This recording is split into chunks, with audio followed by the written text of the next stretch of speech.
నిన్ననే ఒక రాజస్థాన్లో అరెస్ట్ అయినటువంటి ఇష్యూ. అక్కడ ఉన్నటువంటి సొహైల్ అనేవాడు తో పాటుగా వాడికి సహకరించినటువంటి మిత్రుల్ని కొంతమందిని అరెస్ట్ చేశారు.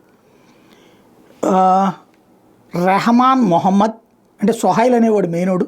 రెహమాన్ మొహమ్మద్ 20 ఏళ్ళు, సొహైల్ మన్సూరి 19 ఏళ్ళు, లుక్మన్ 20 ఏళ్ళు, అర్మాన్ పఠాన్ 19 ఏళ్ళు, సాహిల్ కురేషి 19 ఏళ్ళు.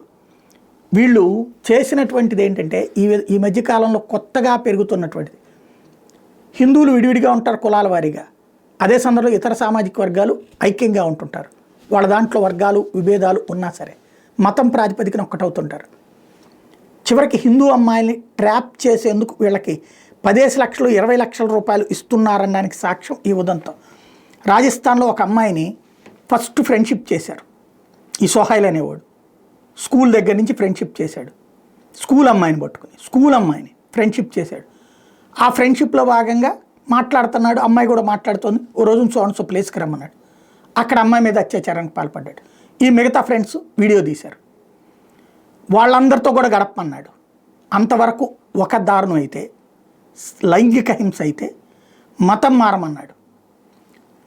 తన మతాచారాల ప్రకారం ప్రార్థనలు చేపిస్తున్నాడు, ఉపవాసాలు చేయమంటున్నాడు. అమ్మాయి నా వల్ల కావదంటోంది, కాదంటే కొడుతున్నాడు. అలాంటి గాయాల్ని చూసిన తల్లి ఏంటిదని అడిగితే ఇక తట్టుకోలేక నిజం చెప్తే అప్పుడు బయటపడ్డ ఉదంతం.